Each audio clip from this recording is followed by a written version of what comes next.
L'affaire de Stanford a déclenché une véritable tempête biologique. Tout commence au centre du cerveau, dans une petite zone en forme d'amande, l'amygdale. L'amygdale, c'est notre système d'alarme primitif. Dans la fausse prison, le manque de sommeil, les coups de sifflet et l'ambiance stressante ont mis l'amygdale des gardiens en hyper-alerte. Leur cerveau a bousculé en mode survie. Et quand l'être humain se sent en danger ou sous pression, il devient agressif pour se protéger. Mais normalement, nous avons un frein pour contrôler ça. Ce frein, c'est le cortex préfrontal. Il se trouve juste derrière votre front. C'est le grand patron du cerveau qui gère la logique, la morale et qui nous dit « Non, arrête, ne frappe pas cet homme, c'est mal ». Mais les neurosciences ont découvert une chose très effrayante. Sous l'effet du stress intense, ou lorsqu'on se soumet totalement à l'autorité d'un chef, notre cortex préfrontal se désactive, il s'endort. C'est ce qu'on appelle l'hypofrontalité fonctionnelle. Les étudiants gardiens de Stanford ne réfléchissaient plus. Leur centre de la morale était éteint. Ils n'étaient plus que des machines qui réagissaient aux ordres. Malgré tout cela, il reste une dernière barrière naturelle contre la cruauté, l'empathie.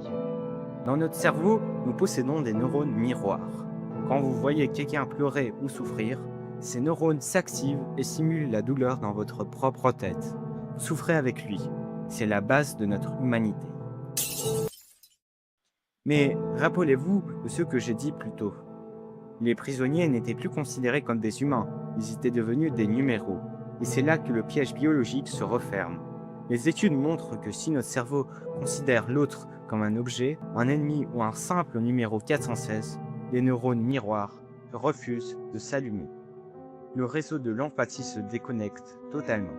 Le gardien peut alors regarder le prisonnier souffrir sans ressentir la moindre pitié, la moindre émotion. L'effet Lucifer est total, le monstre est né.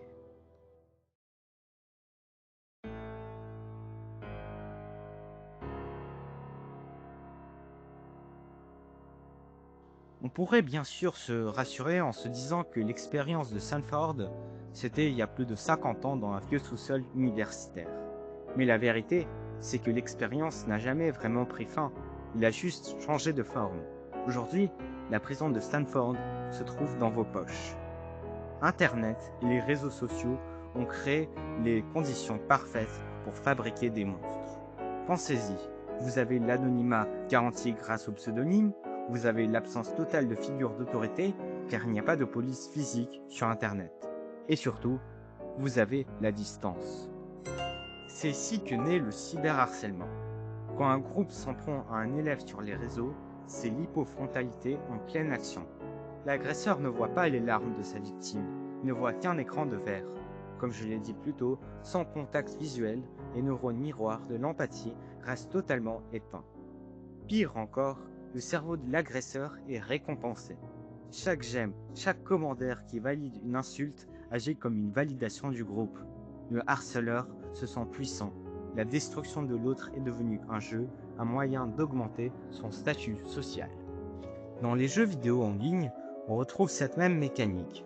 Les uniformes militaires des gardiens Stanford ont été remplacés par les skins, ces tenues virtuelles qu'il faut acheter. Pour s'intégrer à la meute, pour ne pas être rejeté, il faut avoir la bonne apparence, les bons codes.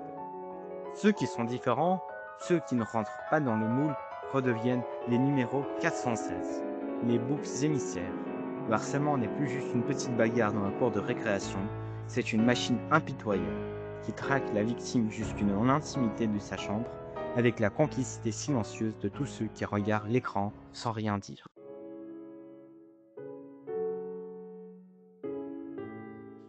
Si j'arrêtais la vidéo ici, on pourrait croire que l'être humain est condamné, que notre cerveau est programmé pour la cruauté dès que l'occasion se présente. Mais la science nous offre une immense lueur d'espoir. Et cet espoir porte un nom, la neuroplasticité. Notre cerveau n'est pas figé dans le marbre. Il est comme une forêt capable de repousser après un incendie. Même si le stress a éteint notre cortex préfrontal, même si nos neurones miroirs se sont déconnectés, ils peuvent s'allumer à nouveau. L'empathie, c'est comme un muscle. Elle s'entraîne, elle s'apprend et elle se répare. Quand on recrée du lien social sain, Quand on prend le temps de regarder l'autre dans les yeux et d'écouter son histoire, de nouvelles connexions neuronales se créent. Le cerveau sort de son mode survie, l'amygdale se calme et l'humanité revient. C'est d'ailleurs la grande leçon de Philippe Zimbardo, le créateur de l'expérience de Stanford. À la fin de sa vie, il n'étudiait plus les bourreaux, mais les héros. Et il a découvert une chose fascinante. Le héros n'a pas besoin de super pouvoirs. Il pratique ce qu'on appelle l'héroïsme ordinaire. Souvenez-vous de la dilution de la responsabilité. Ce mécanisme qui fait que personne n'agit quand quelqu'un se fait harceler, en se disant que les autres le feront. Pour briser cette malédiction, il suffit d'une seule personne. Une seule. Celui qui refuse de rire à une insulte. Celui qui ne clique pas sur partager. Celui qui dit simplement « Arrêtez, ce n'est pas drôle ». Dès qu'une seule personne se lève contre le groupe, l'effet Lucifer s'effondre. Le charme est rompu et les autres suiveurs retrouvent instantanément leur propre conscience. Ainsi, nos blessures et notre biologie ne nous définissent pas éternellement. Le système peut toujours essayer de nous transformer en monstres, mais le choix final de rester humain nous appartiendra toujours. Si cette plongée dans les profondeurs de notre cerveau vous a fait réfléchir, rejoignez le goéland chez nous.